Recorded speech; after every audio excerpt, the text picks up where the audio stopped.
I like it because I know one thing for certain. If you do get married, you must commit yourself to that. Cliff Richard loved one woman for 50 years. She married his best friend instead, then married someone else, and eventually died in his arms. He never married anyone, never had children, just kept singing while hiding what might be the biggest heartbreak in British music history. When police raided his home in 2014, they weren't the first to destroy him. The BBC had already made a secret deal. The allegations were lies, but the damage was real. He lost weight, he got shingles, he couldn't sleep. He said his own home felt contaminated. The man who once filled Wembley Stadium was now afraid to leave his house. On October 14, 1940, in King George's Hospital, Lucknow, British India, Harry Roger Webb came into a world already shaking under the weight of war and revolution. World War II was raging. Indian independence protests were boiling over. In 1946, riots exploded during Direct Action Day and British families began fleeing the colony. Among them were the Webbs. Harry's father worked in the colonial system, but by 1948 it was clear the empire was collapsing. So they left not in a car or a plane but on a slow, packed ship crossing the Indian Ocean. The SS Ranchi was their lifeboat. For 3 long weeks it carried hundreds of British families, all leaving the only home they'd ever known. They went from servants in sunshine to rationing in grey skies. England was cold and still recovering from the war. The Webbs ended up in a small house in Cheshunt, Surrey. Gone were the big rooms and warm evenings. It was a rough start for a boy who had once lived with comfort, but it toughened him. That journey planted something inside him, a need to prove himself too, make something bigger out of this strange new life. And soon, Harry Webb disappeared. A man named Harry Graderex was watching closely. He managed talent and had an eye for trends.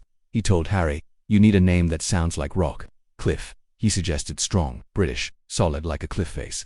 Then came Richard, a tribute to Little Richard, the wild American rock star. Harry Webb was gone. Cliff Richard was born. He didn't just change his name, he changed British music. On August 29, 1958, a song called Move It came out. It sounded raw, loud, rebellious, nothing like the clean, polite pop of the time. Cliff was only 18. The song hit number 2 on the UK charts and set off a shockwave. For the first time, British teenagers had their own rock star. He wasn't copying America. He was creating something new. That one song opened the door for everyone who followed the Beatles, the Stones, and beyond. But it wasn't just the music, it was the mania. When Cliff went on tour that same year, Britain went mad. Girls screamed, cried, fainted. Boys hated him for stealing the spotlight.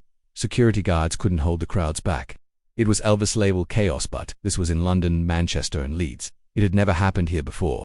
They called it Cliff hysteria. The newspapers loved it. So did the record labels. In 1959, the madness doubled. Cliff released Living Doll. He didn't even want to. He thought the song was too soft, too fake. "I hated it," he told his producer. But the band changed it to a slow, country-style ballad. It hit number 1 and stayed there for 6 weeks, selling 770,000 copies. He got a silver disc in November.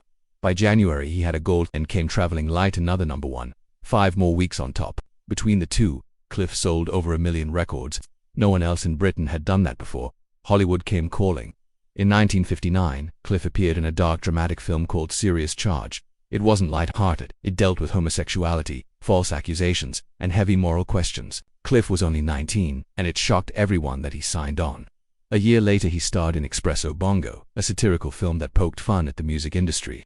With these roles, Cliff made it clear he wasn't just a teen idol. He wanted to act, to grow, to be more than a singer.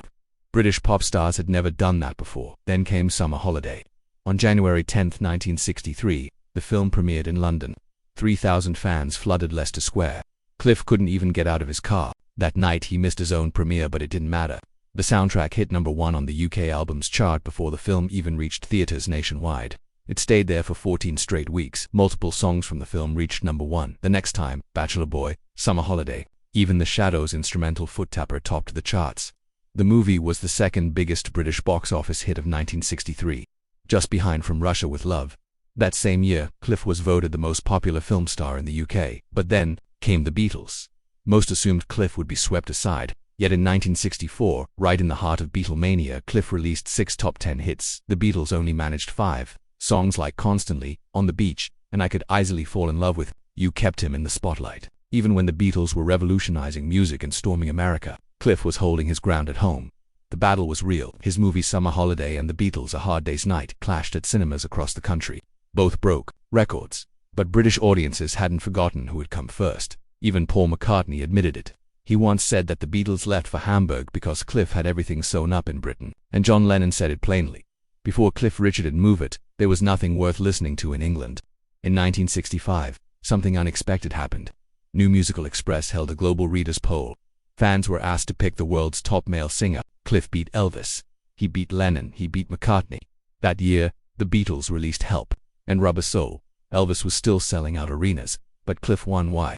Because even with the world changing around him, Cliff kept evolving. He didn't try to be the Beatles. He didn't chase trends. He balanced pop ballads, faith-friendly films, and genuine charm. He was consistent, and for fans around the world, that mattered. He was their rock before the British invasion and long after it. In June 1966, Cliff Richard walked out onto the stage at Earl's Court not to sing, but to stand beside American evangelist Billy Graham and publicly declare that he had become a Christian. This wasn't just a quiet personal decision.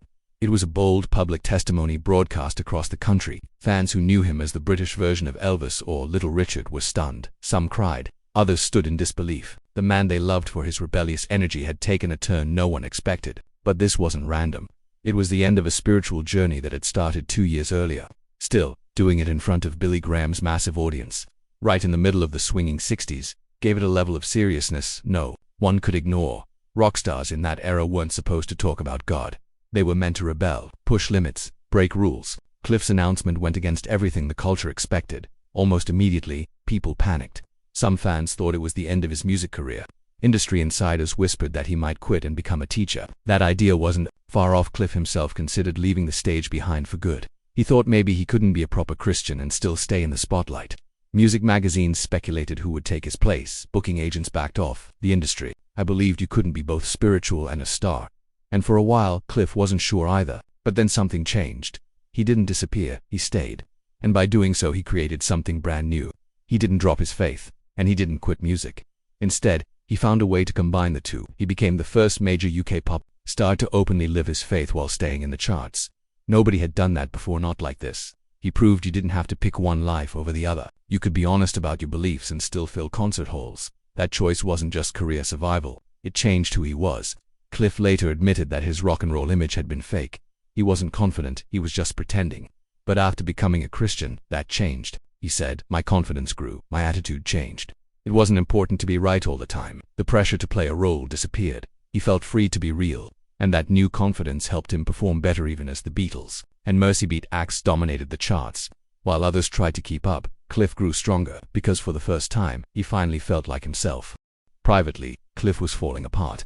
He slipped into depression, suffered from shingles, lost weight, and collapsed from exhaustion. He couldn't sleep. He couldn't promote albums or books. Even his own house no longer felt safe. One of the most disturbing moments came when a man tried to blackmail Cliff using lies about the raid. That man was arrested, but bizarrely, his original sex abuse claim was still taken seriously. Cliff eventually received $400,000 in damages from the police, who admitted tipping off the BBC was unlawful. The BBC alone spent nearly $2 million in legal costs and damages. But even that wasn't enough for Cliff. The Crown Prosecution Service had stated there was insufficient evidence to charge him. Cliff wanted more. He wanted it made clear there was no evidence, not a shred. The lingering implication that something might be true haunted him. "I feel I've been smeared," he said, "not by the police but by the BBC." In court, Cliff broke down again. He said the public naming had changed how he looked people in the eye. No matter what, the damage had been done. His name, his legacy, was now forever associated with a headline. In July 2018, he won his case against the BBC.